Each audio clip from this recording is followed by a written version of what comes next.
ਸਤਿ ਸ਼੍ਰੀ ਅਕਾਲ ਦੋਸਤੋ। ਅੱਜ ਤੁਸੀਂ ਕਾਲੀ ਕੁੜੀ ਕਹਾਣੀ ਦਾ ਤੀਸਰਾ ਭਾਗ ਸੁਣਨ ਜਾ ਰਹੇ ਹੋ। ਪਹਿਲੇ ਦੋ ਭਾਗਾਂ ਨੂੰ ਤੁਸੀਂ ਬਹੁਤ ਪਿਆਰ ਦਿੱਤਾ। ਉਮੀਦ ਕਰਦਾ ਹਾਂ ਇਹ ਭਾਗ ਵੀ ਤੁਹਾਨੂੰ ਬਹੁਤ ਪਸੰਦ ਆਵੇਗਾ।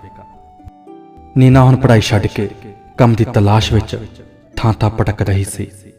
ਅਚਾਨਕ ਸੜਕ ਤੇ ਤੁਰੀ ਜਾਂਦੀ ਨੂੰ ਚੱਕਰ ਆ ਗਿਆ ਤੇ ਉਹ ਟਿਕਣੋਂ ਮਸਾਂ ਬਚੀ। ਉਸ ਦੀ ਸਹੇਲੀ ਅਨੀਤਾ ਆਪਣੇ ਸਕੂਟਰ ਤੇ ਉੱਥੋਂ ਗੁਜ਼ਰ ਰਹੀ ਸੀ। ਅਚਾਨਕ ਨੀਨਾ ਨੂੰ ਦੇਖ ਕੇ ਰੁਕ ਗਈ। ਨੀਨਾ, ਕੀ ਹੋਇਆ? ਤੂੰ ਠੀਕ ਤਾਂ ਹੈ ਨਾ? ਆਪਣਾ ਸਕੂਟਰ ਸਟੈਂਡ ਤੇ ਲਾਉਂਦੀ ਨੇ ਕਿਹਾ। ਨੀਨਾ ਕੁਝ ਨਾ ਬੋਲ ਸਕੀ। ਫਿਰ ਉਸ ਨੂੰ ਉਲਟੀ ਵੀ ਆ ਗਈ। ਅਨੀਤਾ ਨੇ ਆਪਣਾ ਰੁਮਾਲ ਨੀਨਾ ਨੂੰ ਫੜਾ ਦਿੱਤਾ। ਨੀਨਾ, ਹੁਣ ਤੂੰ ਠੀਕ ਹੈ? ਨੀਨਾ ਨੇ ਹਾਂ ਵਿੱਚ ਸਿਰ ਹਿਲਾ ਦਿੱਤਾ। ਚੱਲ ਤੈਨੂੰ ਡਾਕਟਰ ਦੇ ਕੋਲ ਲੈ ਕੇ ਚੱਲਾਂ। ਚੱਲ ਬੈਠ ਸਕੂਟਰ ਤੇ। ਅਨੀਤਾ ਨੀਨਾ ਨੂੰ ਨਾਲ ਲੈ ਕੇ ਲੇਡੀ ਡਾਕਟਰ ਦੇ ਕੋਲ ਚਲੀ ਗਈ। ਡਾਕਟਰ ਨੇ ਨੀਨਾ ਦਾ ਚੈੱਕਅਪ ਕੀਤਾ ਸੀ। ਅਨੀਤਾ ਬਾਹਰ ਬੈਠੀ ਸੀ। ਕਾਫੀ ਚਿਰ ਬਾਅਦ ਡਾਕਟਰ ਬਾਹਰ ਨਿਕਲੇ। ਡਾਕਟਰ, ਨੀਨਾ ਠੀਕ ਹੈ? ਅਨੀਤਾ ਨੇ ਪੁੱਛਿਆ। ਅਜਿਹੇ ਟਾਈਮ 'ਚ ਇਸ ਤਰ੍ਹਾਂ ਹੋ ਜਾਂਦਾ, ਡਾਕਟਰ ਨੇ ਦੱਸਿਆ। ਮਤਲਬ ਸ਼ੀ ਇਜ਼ ਪ੍ਰੈਗਨੈਂਟ, ਮਾਂ ਬਣਨ ਵਾਲੀ ਹੈ, ਡਾਕਟਰ ਨੇ ਮੁਸਕਰਾ ਕੇ ਕਿਹਾ। ਅਨੀਤਾ ਸੁਣ ਕੇ ਹੈਰਾਨ ਜਿਹੀ ਹੋ ਕੇ ਸੋਚਣ ਲੱਗੀ, ਜਦੋਂ ਤੱਕ ਮੇਰਾ ਖਿਆਲ ਹੈ ਕਿ ਨੀਨਾ ਦੀ ਤਾਂ ਅਜੇ ਤੱਕ ਮੰਗਣੀ ਵੀ ਨਹੀਂ ਹੋਈ। ਅੰਦਰ ਪਈ ਨੀਨਾ ਨੇ ਵੀ ਸਭ ਕੁਝ ਸੁਣ ਲਿਆ ਸੀ। ਓ ਮਾਈ ਗॉड, ਇਹ ਕੀ ਹੋ ਗਿਆ? ਇਹ ਮੈਂ ਕੀ ਕਰ ਬੈਠੀ? ਮਾਂ ਤੇ ਡੈਡੀ ਜੀ ਨੂੰ ਜਦ ਪਤਾ ਲੱਗੇਗਾ ਉਹ ਤਾਂ ਜਿਉਂਦੇ ਜੀ ਮਰ ਜਾਣਗੇ। ਡੈਡੀ ਜੀ ਤਾਂ ਪਹਿਲਾਂ ਹੀ ਬਿਮਾਰ ਰਹਿੰਦੇ ਨੇ। ਨੀਨਾ ਇੱਕਦਮ ਠੰਡ ਜਿਹੀ ਪੈ ਗਈ। ਉਹ ਆਪਣੇ ਆਪ ਨੂੰ ਕਿਸੇ ਤੇਜ਼ ਤੂਫਾਨ ਵਿੱਚ ਘਿਰਿਆ ਹੋਇਆ ਮਹਿਸੂਸ ਕਰ ਰਹੀ ਸੀ। ਲੇਡੀ ਡਾਕਟਰ ਨੇ ਕੁਝ ਦਵਾਈਆਂ ਲਿਖ ਕੇ ਦਿੱਤੀਆਂ। ਅਨੀਤਾ ਨੇ ਡਾਕਟਰ ਨੂੰ ਫੀਸ ਦਿੱਤੀ। ਫਿਰ ਨੀਨਾ ਤੇ ਨੀਤਾ ਬਾਹਰ ਆ ਗਈਆਂ। ਹਸਪਤਾਲ ਦੇ ਬਾਹਰ ਇੱਕ ਸਾਈਡ ਪਾਰਕ ਬੈਠਣ ਲਈ ਬਣਿਆ ਹੋਇਆ ਸੀ। ਦੋਵੇਂ ਜਾਣੀਆਂ ਪਾਰਕ ਵਿੱਚ ਬੈਂਚ ਤੇ ਬੈਠ ਗਈਆਂ। ਬੈਂਚ ਤੇ ਬੈਠਦਿਆਂ ਹੀ ਨੀਨਾ ਰੋਣ ਲੱਗ ਪਈ। ਅਨੀਤਾ ਨੇ ਉਸ ਨੂੰ ਗੱਲ ਨਾਲ ਲਾ ਲਿਆ। ਨੀਨਾ, ਰੋਣ ਨਾਲ ਕੁਝ ਨਹੀਂ ਬਣਨਾ। ਚੁੱਪ ਕਰ ਮੇਰੀ ਭੈਣ। ਆਖਰ ਇਹ ਹੋਇਆ ਕਿਸ ਤਰ੍ਹਾਂ? ਕੌਣ ਹੈ ਉਹ? ਫਿਰ ਨੀਨਾ ਨੇ ਆਪਣੇ ਹੰਝੂ ਸਾਫ਼ ਕਰਕੇ ਆਪਣੀ ਸਾਰੀ ਹੱਡ ਬੀਤੀ ਅਨੀਤਾ ਨੂੰ ਸੁਣਾਈ।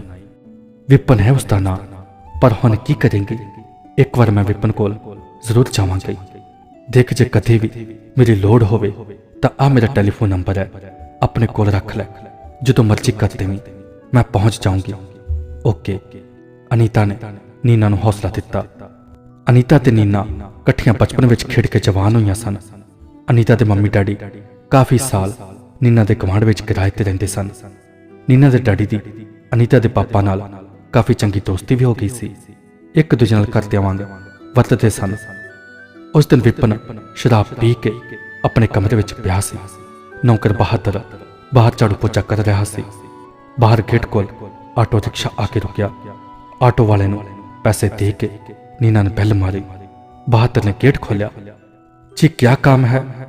ਵਿਪਨ ਹੈ ਘਰ? ਫਿੱਕੇ ਜਿਹੇ ਰੰਗ ਦਾ ਸੂਟ, ਸਿਰ ਚੁੰਨੀ ਨਾਲ ਢੱਕਿਆ ਹੋਇਆ, ਦੋਵੇਂ ਹੱਥਾਂ ਨਾਲ ਆਪਣੇ ਪਰਸ ਨੂੰ ਢਿੱਡ ਨਾਲ ਲਾਈ ਖੜੀ ਨੀਨਾ ਨੇ ਹੌਲੀ ਜਿਹੀ ਕਿਹਾ ਸੀ। ਬਹਾਦਰ ਨੇ ਹਾਂ ਵਿੱਚ ਸਿਰ ਹਿਲਾਇਆ ਤੇ ਅੰਦਰ ਆਉਣ ਦਾ ਇਸ਼ਾਰਾ ਕੀਤਾ। ਨੀਨਾ ਨੂੰ ਬਾਹਰ ਕੁਰਸੀ ਤੇ ਬਿਠਾ ਕੇ ਉਹ ਅੰਦਰ ਚਲਾ ਗਿਆ ਅਤੇ ਵਿਪਨ ਦੇ ਕਮਰੇ ਦਾ ਦਰਵਾਜ਼ਾ ਖੜਕਾਉਣ ਲੱਗਾ।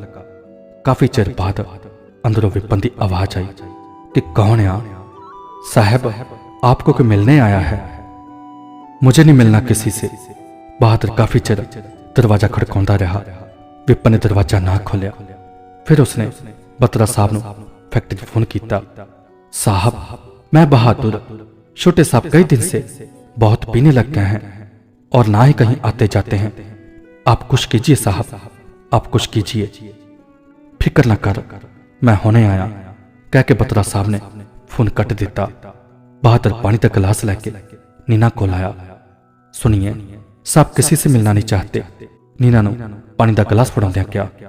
फिर नीना ने एक कागज ते कुछ लिख के बहादुर नूं फड़ा दिता ते कहा कि जद तेरे साहब उठन तां उन्हां नूं एक कागज फड़ा देवीं। थोड़ी देर बाद बत्रा साहब आ गए, नाल उन्हां दी पत्नी भी सी। कित्थे आ विपन? बत्रा साहब बहादुर नूं पुछदे ने। साहब, विपन साहब तो अपने कमरे में पी के पड़े हैं। बत्रा साहब ने विपन के कमरे का दरवाजा खड़काया, पर विपन ने दरवाजा ना खोलिया। फिर बत्रा साहब की पत्नी ने काफी विपन नूं आवाज़ां मारियां, पर अंदरों कोई हरकत ना हुई। मेम साहब, आपसे पहले एक लड़की आई थी।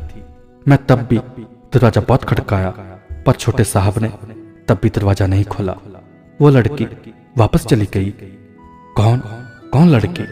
बत्रा साहब ने काली नाल पूछा। साहब, नाम मालूम नहीं, मगर सांवले रंग की सी थी, मोटी मोटी आंखें थी, और एक कागज पर लिख के कुछ मुझे दिया और कहा कि जब तेरे साहब उठे तब उनको ये पत्र दे देना। कित्थे आओ कागज? उसकी पत्नी ने कहा, वहां पड़ा है टेलीफोन के पास, मैं अभी लेकर आता हूं। बहादुर ने वो कागज ले आके बत्रा साहब की पत्नी नूं फड़ा दिता। वो दोवें ड्राइंग रूम विच जाके बैठ गए। बहादुर ने दोवां नूं पानी दिता, फिर चाह बनाउण लग पिया। उसकी पत्नी ने पहला आप पढ़ के फिर कागज बत्रा साहब नूं फड़ा दिता। कुछ समझे, मंजिल नूं रास्ता अपने आप मिल गया। थोड़ा थोड़ा मैनूं भी समझ आ गया। चंगा कीता राम लाल ने अपनी बेटी नूं समझा लिया ਅਤੇ बेटी वाल देख के झट अपने प्यो की गल नूं मन लिया। पर इधर साडी औलाद वाल देख कुछ सुनन ते मनन नूं तैयार ही नहीं। पर विपन, पर की सानूं तो खुश होना चाहिए, सब कुछ अपने आप ठीक हो गया। बहादुर चाह फड़ा के मुड़ गया। तुम्हें चाह पीन लगे। चल उठ, हुण आपां चलीए। हुण उन्हें थोड़ा दरवाजा खोलना, आपां सवेरे 7-8 बजे आवांगे। फिर वो चले गए। नीना ने अनीता नूं फोन किया। कुछ चिर बाद अनीता अपने स्कूटर ते रोज गार्डन में पहुंच गई। हैलो नीना। नीना अनीता दे गल लग के रोन लग गई।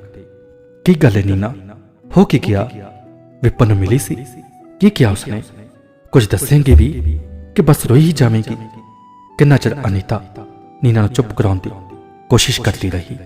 अनीता, मैं विपन दे घर गई सी, पर उसने मैनू मिलन तो इनकार कर दिता। ते जदों मैं वापस आ रही सी तां रस्ते विच उसदे डैडी अते सौतेली मां अपनी कार विच जा रहे सी। उन्होंने मैनू रोक लिया ते कहा कि विपन भुल जाण विच ही मेरी भलाई है, क्योंकि विपन की शादी किते होर तय हो गई है। नीना रोंदी हुई दस रही सी। पर तू इस बच्चे बारे की सोचा? मैनू कुछ नहीं पता, तू ही दस कोई रास्ता। नीना, है तां यह पाप, पर जब इंसान गलती कर बैठता है इसकी सजा किसी न किसी रूप विच मिल ही जाती है। तेनों अबॉर्शन कराना पैना, इस तो इलावा होर कोई रास्ता नहीं। फिर अनीता ने किसी लेडी डॉक्टर नाल मिल के नीना का अबॉर्शन करवा दिता, पर किसी नूं पता ना लग्या, ना मां नूं ना पिता नूं। फिर अनीता ने ही उसनूं Gupta silk and sari store विच सेल्स गर्ल्स की नौकरी ते लगवा दिता सी, क्योंकि अनीता दे डैडी दी गुप्ता साहब नाल चंगी दोस्ती सी। अज शनिवार सी।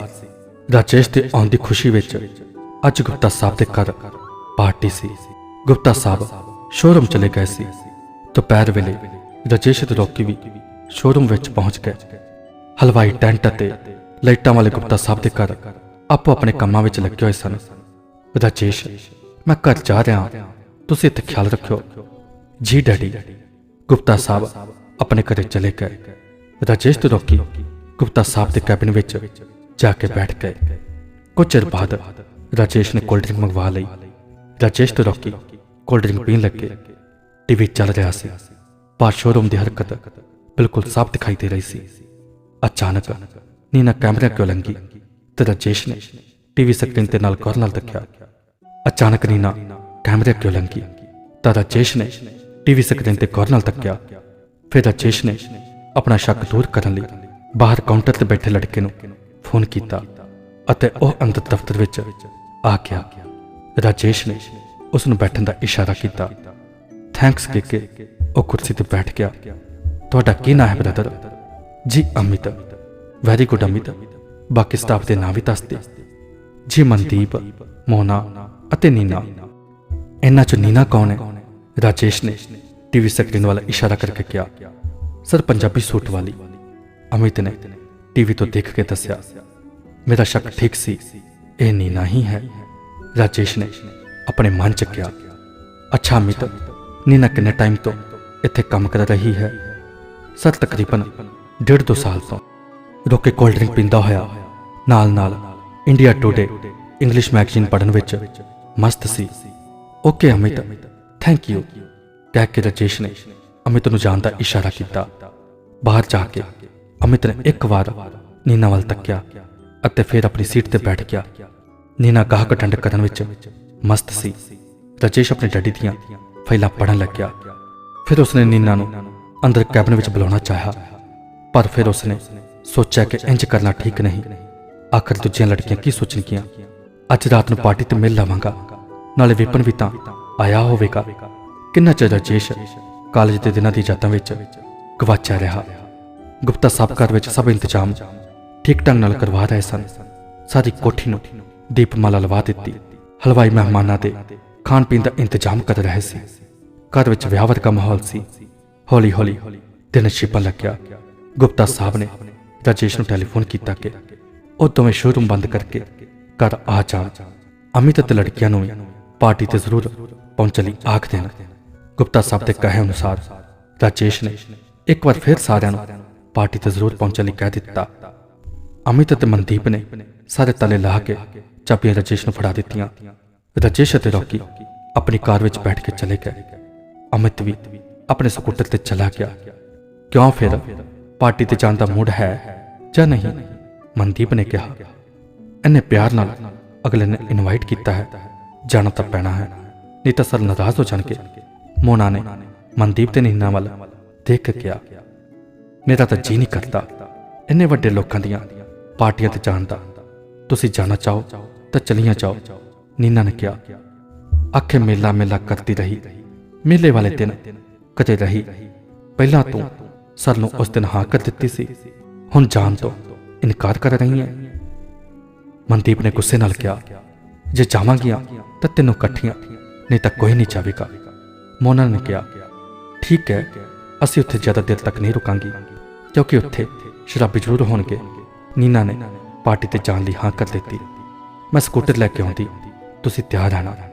ਮਨਦੀਪ ਸਕੂਟਰ ਚਲਾਉਣਾ ਜਾਣਦੀ ਸੀ, ਇਸ ਲਈ ਉਸਨੇ ਮੋਨਾ ਤੇ ਨੀਨਾ ਨੂੰ ਲਿਜਾਣ ਲਈ ਕਹਿ ਦਿੱਤਾ। ਫਿਰ ਉਹ ਆਪਣੇ ਆਪਣੇ ਘਰਾਂ ਨੂੰ ਚਲੀ ਗਈਆਂ। ਸ਼ਾਮ ਦੇ 7 ਵੱਜ ਚੁੱਕੇ ਸਨ। ਪਾਰਟੀ ਲਈ ਸਭ ਇੰਤਜ਼ਾਮ ਹੋ ਚੁੱਕਿਆ ਸੀ। ਬਸ ਮਹਿਮਾਨਾਂ ਦਾ ਇੰਤਜ਼ਾਰ ਹੋ ਰਿਹਾ ਸੀ। ਰਾਜੇਸ਼ ਤੇ ਰੌਕੀ ਦਾੜੀ ਸ਼ੇਵ ਕਰ ਚੁੱਕੇ ਸਨ। ਰੌਕੀ ਬਾਥਰੂਮ ਵਿੱਚ ਵੜਿਆ ਹੋਇਆ ਸੀ। ਮਨਦੀਪ ਫਟਾਫਟ ਤਿਆਰ ਹੋ ਕੇ ਮੋਨਾ ਦੇ ਘਰ ਪਹੁੰਚ ਗਈ।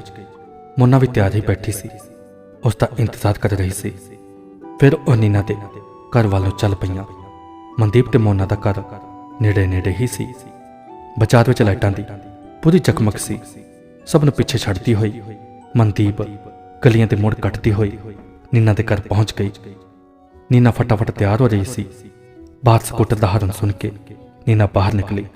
ਮਨਦੀਪ ਤੇ ਮੋਨਾ ਸਕੂਟਰ ਨੂੰ ਸਟੈਂਡ ਤੇ ਲਾ ਕੇ ਨੀਨਾ ਨਾਲ ਅੰਦਰ ਆ ਗਈਆਂ। ਨਮਸਤੇ ਆਂਟੀ, ਨਮਸਤੇ ਅੰਕਲ। ਦੋਨਾਂ ਨੇ ਨੀਨਾ ਦੇ ਮੰਮੀ ਡੈਡੀ ਨੂੰ ਨਮਸਤੇ ਕੀਤੀ। ਨੀਨਾ ਦੀ ਮਾਂ ਨੇ ਦੋਨਾਂ ਕੁੜੀਆਂ ਨੂੰ ਬੈਠਣ ਦਾ ਇਸ਼ਾਰਾ ਕੀਤਾ। ਅੱਛਾ ਦੱਸੋ, ਕੀ ਖਾਓ ਪੀਓਗੀਆਂ? ਕਿੰਨੇ ਚਿਰ ਬਾਅਦ ਸਾਡੇ ਘਰ ਆਈਆਂ ਤੁਸੀਂ?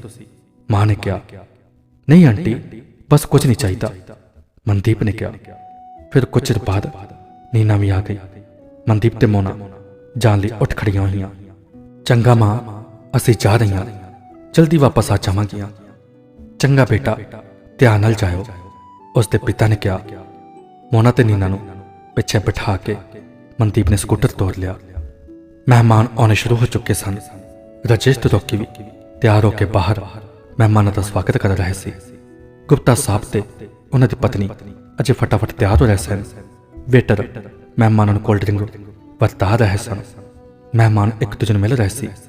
ਇੰਨੇ ਨੂੰ ਮਰੂਤੀ ਕਾਰ ਵਿੱਚ ਅਨੀਤਾ ਆਪਣੇ ਡੈਡੀ ਨਾਲ ਆ ਗਈ। ਅਨੀਤਾ ਬਹੁਤ ਸੋਹਣੀ ਲੱਗ ਰਹੀ ਸੀ। ਉਸ ਦਾ ਚਿਹਰਾ ਇੰਜ ਲੱਗ ਰਿਹਾ ਸੀ ਕਿ ਜਿਵੇਂ ਹੁਣੇ-ਹੁਣੇ ਗੁਲਾਬ ਦਾ ਫੁੱਲ ਖਿੜਿਆ ਹੋਵੇ। ਮਿਰਗਾਂ ਵਾਲੀਆਂ ਅੱਖਾਂ, ਪਤਲਾ ਨੱਕ, ਦਰਮਿਆਨਾ ਜਿਹਾ ਕੱਦ, ਤੁਰੀ ਆਉਂਦੀ ਇੰਜ ਲੱਗ ਰਹੀ ਸੀ ਕਿ ਜਿਵੇਂ ਧਰਤੀ ਤੇ ਅਹਿਸਾਨ ਕਰਦੀ ਹੋਵੇ। ਉਸ ਨੂੰ ਦੇਖ ਕੇ ਰਾਜੇਸ਼ ਆਪਣੇ ਹੋਸ਼ ਖੋ ਬੈਠਾ। ਇਹ ਤਾਂ ਅਨੀਤਾ ਹੈ, ਮੈਂ ਪਹਿਲਾਂ ਕਿਉਂ ਨਹੀਂ ਆ ਗਿਆ? ਡੈਡੀ ਨੇ ਚੰਗਾ ਕੀਤਾ ਆਪਣੇ ਯਾਰਾਂ ਦੋਸਤਾਂ ਨੂੰ ਪਾਰਟੀ ਦੇ ਕੇ, ਨਹੀਂ ਤਾਂ ਕੀ ਪਤਾ ਸੀ ਕਿ ਇਸ ਪਰੀ ਨਾਲ ਮੁਲਾਕਾਤ ਹੁੰਦੀ ਜਾਂ ਨਹੀਂ। ਰਾਜੇਸ਼ ਆਪਣੇ ਆਪ ਨਾਲ ਗੱਲਾਂ ਕਰ ਰਿਹਾ ਸੀ। ਉਸ ਦੀ ਨਿਗਾਹ ਅਨੀਤਾ ਤੇ ਟਿਕੀ ਹੋਈ ਸੀ। ਨਮਸਤੇ ਅੰਕਲ, ਰਾਜੇਸ਼ ਨੇ ਦੋਵੇਂ ਹੱਥ ਜੋੜ ਕੇ ਅਨੀਤਾ ਦੇ ਡੈਡੀ ਦਾ ਵੈਲਕਮ ਕੀਤਾ। ਉਹ ਰਾਜੇਸ਼, ਭਾਈ ਕੀ ਹਾਲ ਹੈ ਤੇਰਾ? ਕਿਵੇਂ ਲੱਗਿਆ ਫਿਰ ਅਮਰੀਕਾ? ਰਾਜੇਸ਼ ਨੂੰ ਜੱਫੀ 'ਚ ਲੈ ਕੇ ਪਿਆਰ ਦਿੰਦੇ ਹੋਏ ਬਾਂਸਲ ਸਾਹਿਬ ਨੇ ਕਿਹਾ, ਬਹੁਤ ਵਧੀਆ ਰਿਹਾ ਅੰਕਲ ਜੀ, ਪਰ ਲੱਗਦਾ ਮੈਨੂੰ ਬਹੁਤ ਪਹਿਲਾਂ ਆ ਜਾਣਾ ਚਾਹੀਦਾ ਸੀ। ਰਾਜੇਸ਼ ਨੇ ਅਨੀਤਾ ਵੱਲ ਦੇਖ ਕੇ ਕਿਹਾ। ਅਨੀਤਾ ਨੇ ਨੀਵੀਂ ਪਾ ਲਈ। ਬਾਂਸਲ ਸਾਹਿਬ ਲੰਬੇ ਲੰਜੇ ਗੋਰੇ ਰੋਕੀ ਵੱਲ ਦੇਖਣ ਲੱਗੇ। ਰੋਕੀ ਨੇ ਦੋਵੇਂ ਹੱਥ ਜੋੜ ਕੇ ਨਮਸਤੇ ਕੀਤੀ। ਅੰਕਲ ਜੀ, ਇਹ ਰੋਕੀ, my best friend of America. ਖੁਸ਼ ਰਹੋ ਯੰਗ ਬॉय। ਬਾਂਸਲ ਸਾਹਿਬ ਨੇ ਰੋਕੀ ਨੂੰ ਪਿਆਰ ਦਿੱਤਾ। ਫਿਰ ਗੁਪਤਾ ਸਾਹਿਬ ਨੇ ਆ ਕੇ ਬਾਂਸਲ ਨੂੰ ਗਲਵੱਕੜੀ ਪਾ ਲਈ। ਬਾਂਸਲ ਸਾਹਿਬ ਅਤੇ ਅਨੀਤਾ ਗੁਪਤਾ ਸਾਹਿਬ ਨਾਲ ਚਲੇ ਗਏ। ਇਹਨਾਂ ਨੂੰ ਮਨਦੀਪ, ਮੋਨਾ ਅਤੇ ਨੀਨਾ ਵੀ ਪਹੁੰਚ ਗਈਆਂ। ਹੈਲੋ ਸਰ, ਹੈਲੋ ਸਰ, ਨਮਸਤੇ ਸਰ, ਤਿੰਨੇ ਕੁੜੀਆਂ ਨੇ ਰਾਜੇਸ਼ ਨੂੰ ਕਿਹਾ। Hello hello, welcome welcome, Rajesh ਨੇ ਤਿੰਨਾਂ ਨੂੰ ਕਿਹਾ। ਮਨਦੀਪ, ਮੋਨਾ ਤੇ ਨੀਨਾ ਅੱਗੇ ਚਲੀ ਗਈਆਂ। ਗੁਪਤਾ ਸਾਹਿਬ ਤੇ ਉਹਨਾਂ ਦੀ ਪਤਨੀ ਨੂੰ ਨਮਸਤੇ ਕਰਕੇ ਉਹ ਅਨੀਤਾ ਵੱਲ ਚੱਲ ਪਈਆਂ। ਅਨੀਤਾ ਨੀਨਾ ਸਮੇਤ ਦੋਵੇਂ ਕੁੜੀਆਂ ਨੂੰ ਬੜੇ ਅਦਬ ਨਾਲ ਮਿਲੀ। ਮਨਦੀਪ ਤੇ ਮੋਨਾ ਨੀਨਾ ਕਰਕੇ ਅਨੀਤਾ ਨੂੰ ਜਾਣਦੀਆਂ ਸਨ। ਫਿਰ ਉਹ ਚਾਰੇ ਕੁਰਸੀਆਂ ਤੇ ਬੈਠ ਕੇ ਗੱਪਾਂ ਮਾਰਨ ਲੱਗੀਆਂ। ਗੁਪਤਾ ਸਾਹਿਬ ਇੱਧਰ ਉੱਧਰ ਮਹਿਮਾਨਾਂ ਨੂੰ ਮਿਲ ਰਹੇ ਸਨ ਤੇ ਸਭ ਦਾ ਹਾਲ ਚਾਲ ਪੁੱਛ ਕੇ ਅੱਗੇ ਲੰਘ ਜਾਂਦੇ ਸਨ। ਰਾਜੇਸ਼ ਤੇ ਰੋਕੀ ਗੇਟ ਤੇ ਹੀ ਖੜੇ ਸਨ ਕਿਉਂਕਿ ਮਹਿਮਾਨ ਅਜੇ ਆ ਰਹੇ ਸਨ। ਰਾਜੇਸ਼ ਵਿਪਨ ਨੂੰ ਆਪਣੇ ਢਿੱਡ ਅੰਦਰ ਗਾਲਾਂ ਕੱਢ ਰਿਹਾ ਸੀ। ਸਭ ਤੋਂ ਪਿੱਛੋਂ ਬਤਰਾ ਤੇ ਉਸ ਦੀ ਪਤਨੀ ਆਏ, ਪਰ ਵਿਪਨ ਅਜੇ ਤੱਕ ਨਹੀਂ ਸੀ ਆਇਆ। ਬਾਕੀ ਸਭ ਮਹਿਮਾਨ ਆ ਚੁੱਕੇ ਸਨ। ਬਤਰਾ ਸਾਹਿਬ ਆਪਣੀ ਪਤਨੀ ਨਾਲ, ਗੁਪਤਾ ਸਾਹਿਬ ਤੇ ਉਹਨਾਂ ਦੀ ਪਤਨੀ ਨਾਲ ਖੜੇ ਗੱਲਾਂ ਕਰ ਰਹੇ ਸੀ। ਗੁਪਤਾ ਸਾਹਿਬ, ਕਮਾਲ ਕੀਤੀ ਪਈ ਹੈ, ਬਹੁਤ ਸ਼ਾਨਦਾਰ ਪਾਰਟੀ ਹੈ। ਬਤਰਾ ਸਾਹਿਬ ਨੇ ਕੋਲਡ ਡਰਿੰਕ ਦਾ ਘੁੱਟ ਭਰ ਕੇ ਕਿਹਾ। ਬਤਰਾ ਸਾਹਿਬ, ਅੰਦਰ ਦੀ ਗੱਲ ਦੱਸਾਂ, ਆਪਾਂ ਕੁਝ ਵੀ ਨਹੀਂ ਕੀਤਾ। ਮੁੰਡਿਆਂ ਨੇ ਆਪਣੀ ਮਰਜ਼ੀ ਨਾਲ ਕੀਤਾ, ਆਪਣਾ ਤਾਂ ਸਿਰਫ ਨਾਂ ਹੀ ਹੈ। ਹੱਸਦੇ ਹੋਏ ਗੁਪਤਾ ਬੋਲਿਆ। ਗੁਪਤਾ ਸਾਹਿਬ ਨੂੰ ਤਾਂ ਪਾਰਟੀ ਕਰਨ ਦਾ ਬਸ ਬਹਾਨਾ ਚਾਹੀਦਾ ਹੁੰਦਾ। ਨਾਲੇ ਹੁਣ ਜ਼ਮਾਨਾ ਬਦਲ ਗਿਆ ਹੈ, ਬੱਚੇ ਆਪਣੀ ਮਰਜ਼ੀ ਕਰਕੇ ਖੁਸ਼ ਨੇ, ਸਾਨੂੰ ਤਾਂ ਉਹਨਾਂ ਦੀ ਖੁਸ਼ੀ ਹੀ ਚਾਹੀਦੀ ਹੈ। ਰਾਜੇਸ਼ ਦੀ ਮਾਂ ਨੇ ਕਿਹਾ। ਤੁਸੀਂ ਬਿਲਕੁਲ ਠੀਕ ਹੈ ਭੈਣ ਜੀ। ਮਿਸਿਜ ਬਤਰਾ ਨੇ ਹੁੰਗਾਰਾ ਭਰਿਆ। ਬਈ ਵਿਪਨ ਨਹੀਂ ਦਿਖਾਈ ਦੇ ਰਿਹਾ, ਕਿਤੇ ਬਾਹਰ ਗਿਆ ਹੋਇਆ ਹੈ ਜਾਂ ਅਜੇ ਤੱਕ ਪਾਰਟੀ ਵਿੱਚ ਹੀ ਨਹੀਂ ਪਹੁੰਚਿਆ? ਗੁਪਤਾ ਸਾਹਿਬ ਨੇ ਇੱਧਰ ਉੱਧਰ ਨਜ਼ਰ ਮਾਰ ਕੇ ਕਿਹਾ। ਸਾਨੂੰ ਤਾਂ ਕਹਿੰਦਾ ਸੀ ਕਿ ਮੈਂ ਟਾਈਮ ਤੇ ਪਹੁੰਚ ਜਾਵਾਂਗਾ, ਪਰ ਹੁਣ ਤੱਕ ਉਸ ਨੂੰ ਪਹੁੰਚ ਜਾਣਾ ਚਾਹੀਦਾ ਸੀ। ਬਤਰਾ ਸਾਹਿਬ ਨੇ ਆਪਣੀ ਘੜੀ ਦੇਖ ਕੇ ਕਿਹਾ। ਫਿਰ ਗੁਪਤਾ ਸਾਹਿਬ ਅਤੇ ਉਸ ਦੀ ਪਤਨੀ ਬਾਂਸਲ ਕੋਲ ਆ ਖੜੇ। ਮਨਦੀਪ, ਮੋਨਾ ਤੇ ਨੀਨਾ ਆਪਣੀਆਂ ਗੱਲਾਂ ਵਿੱਚ ਮਸਤ ਸਨ। ਇੰਨੇ ਨੂੰ ਰਾਜੇਸ਼ ਤੇ ਰੋਕੀ ਉਹਨਾਂ ਕੋਲ ਪਹੁੰਚ ਗਏ। ਐਕਸਕਿਊਜ਼ ਮੀ, ਸਾਨੂੰ ਵੀ ਆਪਣੀ ਕੰਪਨੀ ਵਿੱਚ ਸ਼ਾਮਲ ਕਰੋ ਜੀ। ਬਾਈ ਦਾ ਵੇ, ਤੁਸੀਂ ਕੁਝ ਖਾਧਾ ਪੀਤਾ ਹੈ ਜਾਂ ਬਸ ਗੱਲਾਂ ਨਾਲ ਢਿੱਡ ਭਰਨਾ? ਰਾਜੇਸ਼ ਨੇ ਸ਼ਰਾਰਤੀ ਅੰਦਾਜ਼ ਵਿੱਚ ਕਿਹਾ। ਸਰ, ਖਾਣਾ ਪੀਣਾ ਤਾਂ ਰੋਜ਼ ਲੱਗਿਆ ਰਹਿੰਦਾ, ਪਰ ਦੋਸਤ ਮਿੱਤਰ ਰੋਜ਼ ਇਕੱਠੇ ਨਹੀਂ ਬੈਠਦੇ। ਅੱਜ ਗੱਲਾਂ ਨਾਲ ਢਿੱਡ ਭਰਨ ਦਾ ਇਰਾਦਾ ਹੈ। ਸਾਡੀ ਕੰਪਨੀ ਵਿੱਚ ਰਹੋਗੇ ਤਾਂ ਤੁਸੀਂ ਵੀ ਭੁੱਖੇ ਰਹਿ ਜਾਓਗੇ ਸਰ। ਖੁੱਲੇ ਸੁਭਾਅ ਦੀ ਮਨਦੀਪ ਨੇ ਕਿਹਾ। ਤੁਹਾਡੇ ਵਰਗੇ ਖੂਬਸੂਰਤ ਦੋਸਤਾਂ ਲਈ ਇੱਕ ਦਿਨ ਡਾਈਟਿੰਗ ਹੀ ਸਹੀ। ਮੇਰੇ ਨਾਲ ਤੁਹਾਨੂੰ ਦੋਸਤੀ ਜ਼ਰੂਰ ਕਰਨੀ ਪਵੇਗੀ। ਅਨੀਤਾ ਵੱਲ ਦੇਖ ਕੇ ਰਾਜੇਸ਼ ਨੇ ਕਿਹਾ। ਠੀਕ ਹੈ, ਸਾਨੂੰ ਸੋਚਣ ਦਾ ਮੌਕਾ ਦਿਓ। ਮਨਦੀਪ ਨੇ ਫਿਰ ਕਿਹਾ। ਜਰਾ ਸੋਚ ਕੇ ਕਾਨੂੰ ਆਪਣਾ ਦਿਮਾਗ ਪਰੇਸ਼ਾਨ ਕਰਦੇ ਹੋ। ਕੰਪਨੀ ਬਰਾਬਰ ਦੀ ਹੈ, ਤੁਸੀਂ 3 ਅਸੀਂ 3। ਰਾਜੇਸ਼ ਨੇ ਕਿਹਾ। ਮਤਲਬ? ਮਨਦੀਪ ਬੋਲੀ। ਮਤਲਬ ਯੂ। ਰਾਜੇਸ਼ ਨੇ ਮਨਦੀਪ, ਮੋਨਾ ਤੇ ਅਨੀਤਾ ਵੱਲ ਹੱਥ ਨਾਲ ਇਸ਼ਾਰਾ ਕਰਕੇ ਬੋਲਿਆ। ਇਹ ਹੋ ਗਈ ਤੁਹਾਡੀ 1 ਯੂਨਿਟ। ਮੈਂ, ਰੋਕੀ ਤੇ ਨੀਨਾ ਜੀ, ਇਹ ਹੋ ਗਈ ਸਾਡੀ ਯੂਨਿਟ। ਹੋ ਗਿਆ 3/3। ਰਾਜੇਸ਼ ਮੁਸਕਰਾਇਆ। ਪਰ ਨੀਨਾ ਤਾਂ ਸਾਡੀ ਫਰੈਂਡ ਹੈ, ਸਾਡੀ ਕੰਪਨੀ 'ਚ ਹੈ। ਆਖਰ ਮੋਨਾ ਬੋਲੀ। ਯੈਸ, ਮਨਦੀਪ ਨੇ ਅੱਖਾਂ ਦੇ ਪਰਵੱਟੇ ਹਿਲਾਏ। ਸੌਰੀ ਮੈਮ, ਤੁਹਾਡੇ ਤੋਂ ਪਹਿਲਾਂ ਨੀਨਾ ਮੇਰੀ ਕਲਾਸ ਫੈਲੋ ਫਰੈਂਡ ਹੈ, ਇਸ ਲਈ ਇਹ ਸਾਡੇ ਵੱਲ ਹੈ। ਕਿਉਂ ਨੀਨਾ ਜੀ? ਮੈਂ ਠੀਕ ਕਿਹਾ? ਵਟ ਨੀਨਾ, ਤੂੰ ਪਹਿਲਾਂ ਕਿਉਂ ਨਹੀਂ ਦੱਸਿਆ? ਮਨਦੀਪ ਬੋਲੀ। ਨੀਨਾ ਕੁਝ ਨਾ ਬੋਲੀ, ਸਿਰਫ ਅੱਖਾਂ ਤੇ ਬੋਲ ਨਾਲ ਮੁਸਕਰਾ ਪਈ। ਸਰ, ਰੋਕੀ ਤੁਹਾਡਾ ਫਰੈਂਡ ਹੈ? ਮੋਨਾ ਨੇ ਗੱਲ ਫਿਰ ਛਿੜੀ। ਮਤਲਬ? ਨਹੀਂ, ਮੈਨੂੰ ਇਸ ਤਰ੍ਹਾਂ ਲੱਗਦਾ ਜਿਵੇਂ ਰੋਕੀ ਫਰੈਂਡ ਨੇ ਤੁਹਾਡਾ ਬਾਡੀਗਾਰਡ ਹੋਵੇ, ਹਰ ਵੇਲੇ ਪਿੱਛੇ ਪਿੱਛੇ ਫਿਰਦਾ ਰਹਿੰਦਾ। ਮੋਨਾ ਨੇ ਮਜ਼ਾਕ ਚ ਕਿਹਾ। ਪਰ ਹਰ ਕੋਈ ਇਹਦੀ ਗੱਲ ਨਹੀਂ ਸਮਝਦਾ, ਨਾ ਹੀ ਇਹ ਕਿਸੇ ਨੂੰ ਜਾਣਦਾ। ਇਸ ਨੇ ਮੇਰੀ ਅਮਰੀਕਾ 'ਚ ਬਹੁਤ ਮਦਦ ਕੀਤੀ ਸੀ। ਰੋਕੀ ਦਾ ਦੁਨੀਆ ਵਿੱਚ ਕੋਈ ਨਹੀਂ। ਮੇਰੇ ਮਾਰੀਆਂ ਮਾਮੀ ਨੂੰ ਵੀ ਰੋਕੀ ਸਿਸਟਰ ਕਹਿੰਦਾ ਹੁੰਦਾ ਸੀ। क्योंकि मेरी मारिया मामी ने इसकी बहुत मदद की सी। फिर मैं अमरीका चला गया। फिर साडी दोस्ती हो गई। रॉकी महीने ਲਈ पंजाब इंडिया घूमन आया है। कहता तेरा देश ਅਤੇ देशवासियों ਨੂੰ देखण ਤੇ मिलन जाना है। राजेश ने रॉकी बारे काफ़ी कुछ दस दिता सी। रॉकी थोड़ी थोड़ी हिंदी जानता ते बोल भी लेंदा सी। क्यों भाई, पार्टी का मजा आ रहा है ना? गुप्ता साहब हथ विच पैग फड़ी उन्हां कोल पहुंच गए। हाँ डैड, बैठो। राजेश अपनी कुर्सी तो उठ खड़ा होया। गुप्ता साहब उसकी कुर्सी ते बैठ गए। सारे मेहमान खा पी रहे सन। राजेश अंदर जाके विपन के घर टेलीफोन करने लग्या। हेलो साहब, मैं बहादुर बोलता हूँ साहब। विपन साहब तो घर पर नहीं है। जब आए तो उनको कहना कि राजेश अमेरिका वाले का फोन आया था। टेलीफोन कट के राजेश बाहर आ गया। की गल होगी राजेश, परेशान जा लग रहा है? राजेश को परेशान देख के गुप्ता साहब बोले, डैड विपन नहीं आया।